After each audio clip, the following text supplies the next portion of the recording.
Hello good morning and welcome back friends. आप देख रहे हैं पेसर एजुकेशन यूट्यूब चैनल। आज के इस वीडियो में बात करेंगे 28 अगस्त से रिलेटेड जितने भी इंपॉर्टेंट करंट अफेयर बनती हैं सारे इस वीडियो में कंप्लीट करेंगे। साथ ही काफ़ी सारे एक्स्ट्रा फैक्ट भी यहाँ पर डिस्कस करेंगे। सो पूरे लेसन को ध्यान से और लास्ट तक आप ज़रूर देखिएगा। इसकी PDF आप डाउनलोड कर सकते हैं नीचे वीडियो के डिस्क्रिप्शन में से। तो देखिए, सबसे पहले हम बात कर लेते हैं जो लास्ट वीडियो की क्विज थी आपके लिए।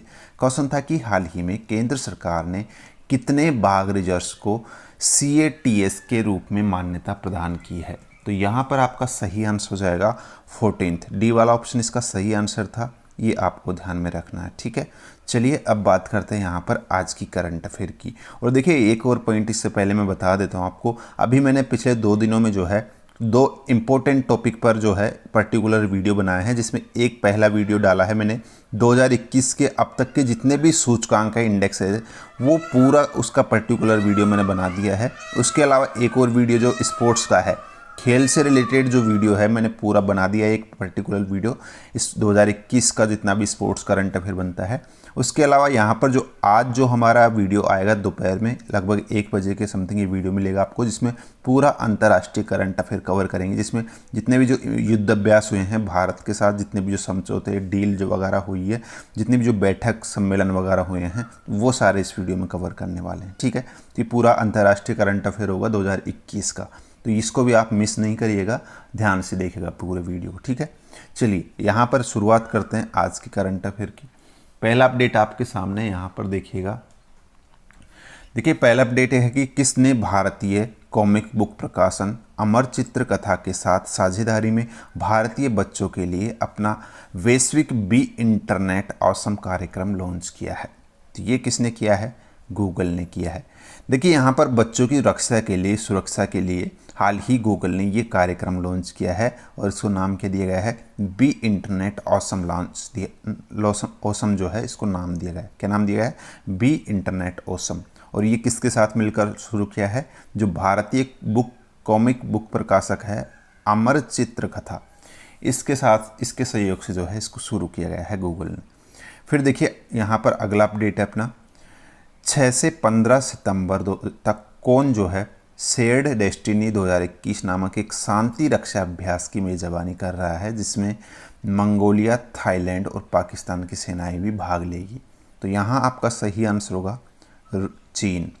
देखिए, चीन की जो सेना है पीपल्स लिबरेशन आर्मी, इसके द्वारा 6 से और 15 सितंबर तक ये चीन के मध्य जो हेनान प्रांत है वहीं पर इसका आयोजन किया जाएगा।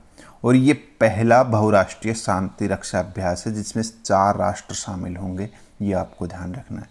तो ये जो यहाँ पर शेयर्ड डेस्टिनी 2021 है, ये इसकी मेज़बानी कौन कर रहा है? चीन कर रहा है। ठीक है, जिसमें यहाँ पर मंगोलिया, थाईलैंड और पाकिस्तान हिस्सा ले रही है।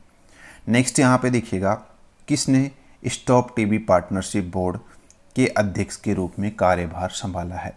तो यहाँ आपका सही आंसर हो जाएगा मनसुख मंडाविया। देखिए, मनसुख मंडाविया जो है ये हाल ही में स्टॉप टीबी पार्टनरशिप बोर्ड के नए अध्यक्ष के रूप में चुने गए हैं। यहाँ अगला अपडेट है आपके सामने, भारत और किस देश ने mega greater Male connectivity project के लिए अनुबंध पर हस्ताक्षर किए हैं? तो यहाँ आपका सही आंसर होगा मालदीव। देखिए, यहाँ पर जो mega greater Male connectivity project है, ये यहाँ पर हस्ताक्षरित है किसके बीच में? भारत और मालदीव के बीच में। इन दोनों का एक संयुक्त प्रोजेक्ट है ये, इसको आपको ध्यान रखना है। यहाँ पर देखिएगा, जो ग्रेटर मेल कनेक्टिविटी प्रोजेक्ट है GMCP जिसकी हम बात कर रहे हैं, ये मालदीव की अब तक की सबसे बड़ी नागरिक बुनियादी ढांचा परियोजना है। और भारत सरकार ने के क्रियान्वयन के लिए जो है इसको भारत सरकार जो है 400 मिलियन अमेरिकी डॉलर की लाइन ऑफ क्रेडिट जारी कर चुका है। साथ ही 100 मिलियन अमेरिकी डॉलर के अनुदान के माध्यम से इसको जो है वित्त पोषण भी कर रही है। इसके अलावा जो 400 मिलियन अमेरिकी डॉलर का जो LOC है वो भारतीय निर्यात आयात बैंक जो एग्जिम बैंक है इसके द्वारा प्रदान किया गया है। तो ये चीज़ आपको ध्यान रखनी है। ये सारा जो पोषण है ये भारत के द्वारा दिया जा रहा है इसको। इसके अलावा जो इसका निर्माण है वो भी एक महाराष्ट्र बेस्ड जो कंपनी है उसके द्वारा किया जा रहा है। ठीक है, नेक्स्ट यहाँ पे देखिएगा, RBI ने जो है हितेंद्र दवे को किस बैंक के मुख्य कार्यकारी अधिकारी यानी कि जो CEO है इसके रूप में नियुक्ति को मंजूरी दे दी है। तो सही आंसर होगा HSBC बैंक जो इंडिया है, इसी को HSBC इंडिया को इंडिया के जो नए CEO बने हैं वो कौन बने हैं? हितेंद्र दवे बने हैं। हाल ही में RBI ने इसको मंजूरी दे दी है और यहाँ पे जो आप देख रहे हैं हितेंद्र दवे, इनको यहाँ पर देखिएगा हाल ही में जो RBI इसने HSBC बैंक भारत के लिए इनको CEO के रूप में नियुक्ति को मंजूरी दे दी। इनका कार्यकाल कितने दिनों का रहेगा ये आप जरूर ध्यान रख लीजिएगा। 24 अगस्त से इनका कार्यकाल प्रभावी रहेगा और 3 साल की अवधि के लिए इनका कार्यकाल रहेगा। इन्होंने स्थान लिया है सुरेंद्र रोसा का स्थान लिया है, ये भी आप ध्यान रख लीजिएगा, ठीक है।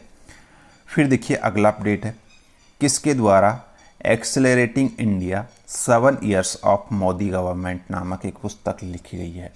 तो ये लिखी गई है KJ अल्फोंस के द्वारा। KJ अल्फोंस को आपने कहीं सुना होगा नाम, क्योंकि पहले जो है केंद्रीय मंत्री रह चुके हैं, जिनको आप यहाँ पे देख रहे हैं। इन्हीं के द्वारा हाल ही में ये पुस्तक लिखी गई है। इसका नाम है accelerating India 7 Years of Modi government. हाल ही में इसको प्रधानमंत्री जी को भेंट किया गया है इनके द्वारा इस पुस्तक को। और इस पुस्तक में जो है इन्होंने भारत की सुधार यात्रा के विभिन्न पहलुओं को समाहित करने का सराहनीय प्रयास किया है, ये आप ध्यान रख लीजिएगा, ठीक है।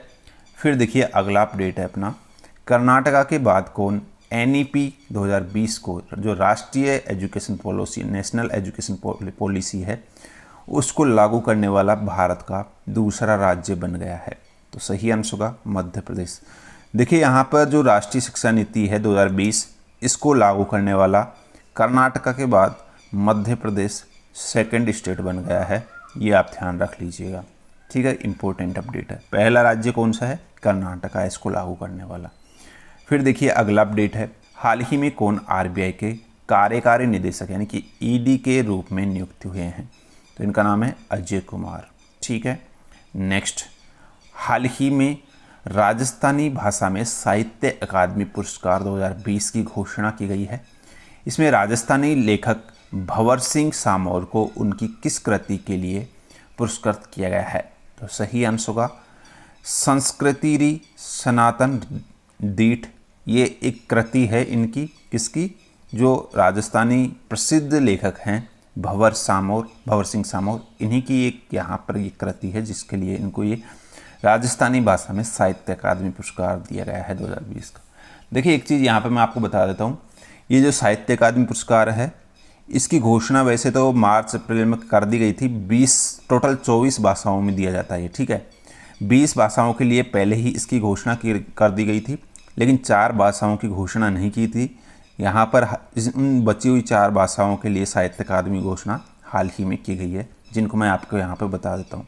ध्यान रखिएगा, जो 4 बची हुई टोटल 24 भाषाओं में दिया जाता है, ये 4 भाषाओं की घोषणा नहीं हुई थी। 4 लेखकों के नाम, जिसमें 4 भाषाएं कौन कौन सी है यहाँ पर आप देख लीजिएगा। एक तो नेपाली भाषा के लिए हाल ही में इसको घोषणा किया गया है।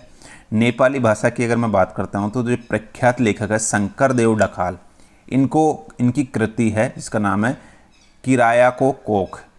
इसके लिए इनको ये पुरस्कार दिया गया है नेपाली भाषा के लिए साहित्य अकादमी पुरस्कार। किसको? शंकरदेव ढकाल को, उनकी किराया को कोख नामक कृति के लिए। उसके अलावा राजस्थानी भाषा के लिए भंवर सिंह सामोर को दिया गया है इनकी कृति, जो मैंने अभी बता दी आपको, संस्कृति सनातन गीत के लिए। उसके दिया गया है जो मलयालम भाषा के नाटककार है उनको दिया है मलयालम भाषा के लिए। और मलयालम भाषा के लिए जो यहाँ पे मलयालम कवि हैं, उपन्यासकार हैं आमचेरी NN पिल्लई, इनको दिया गया है। इनकी कृति थी आकस्मिकम और मक्कुरी पुक्कल, इसके लिए यहाँ पर इनको दिया गया है मलयालम भाषा में, ठीक है। उसके अलावा एक उड़िया भाषा का भी अभी जिसकी घोषणा की गई है, इसका दिया गया है जो लेखिका और कवयित्री है यशोधरा मिश्र, इनको दिया गया है। इनकी एक कृति थी जिसका नाम है समुद्र कोल घर, इसके लिए दिया गया है।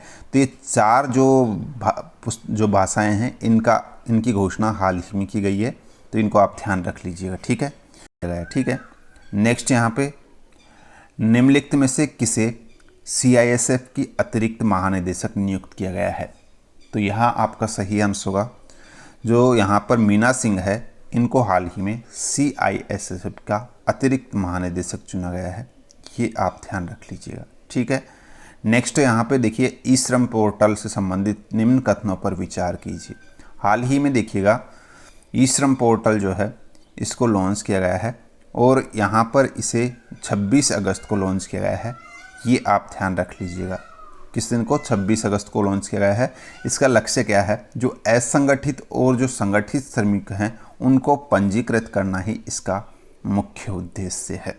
ठीक है, यहाँ पर देखिएगा ई श्रम पोर्टल पर रजिस्टर करने के लिए जो आयु रखी गई है वो रखी गई 16 से और 59 साल के बीच में आपकी आयु होनी चाहिए अगर आप इस पर रजिस्टर करवा रहे हैं तो। ठीक है, तो ये यहाँ पर ये भी सही है, तो आपके तीनों ऑप्शन सही है, तो करेक्ट आंसर होगा उपरोक्त सभी सही है।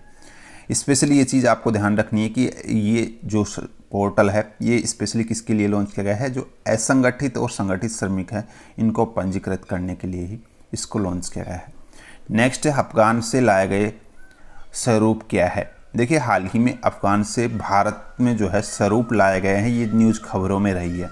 ये क्या है स्वरूप, तो ये गुरु ग्रंथ साहिब की प्रतियां हैं, 3 प्रति जो हाल ही में भारत में लाई गई है। यहाँ पर आप देख सकते हैं अफ़गानिस्तान की राजधानी काबुल से जो है पवित्र गुरु ग्रंथ साहिब की 3 स्वरूप को दिल्ली एयरपोर्ट पर लाया गया है। अफ़गानिस्तान के गुरुद्वारों से तमाम भारतीय यात्रियों के बीच में इन गुरु ग्रंथ साहिबों को हिफाजत के साथ भारत में लाया गया, जो केंद्रीय मंत्री हरदीप सिंह पुरी इन्होंने जो है इनको सर पर रखकर ये यहाँ पर भारत इनको पहुँचाया गया है। ठीक है, तो इसलिए ये अभी खबरों में है। नेक्स्ट यहाँ पे जो आज की क्विज है इसका आंसर लिखना है आपको नीचे कमेंट बॉक्स में। देखिए, क्वेश्चन है कि बीते दिनों किस फॉर्मूला 1 ड्राइवर ने Australian grand prix F1 race जो है ये जीती है। तो 2021 का जो Australian grand prix F1 race का जो खिताब है वो निम्न में से किसने जीता है, ये आपसे यहाँ पर पूछा जा रहा है। जो भी करेक्ट आंसर आपको नीचे कमेंट बॉक्स में लिखना है। सो गाइस, ये थी आज की करंट अफेयर। होप आपको वीडियो पसंद आई है तो लाइक शेयर कर दीजिएगा। आज की इस वीडियो में इतना ही है, मिलते हैं नेक्स्ट वीडियो में। धन्यवाद।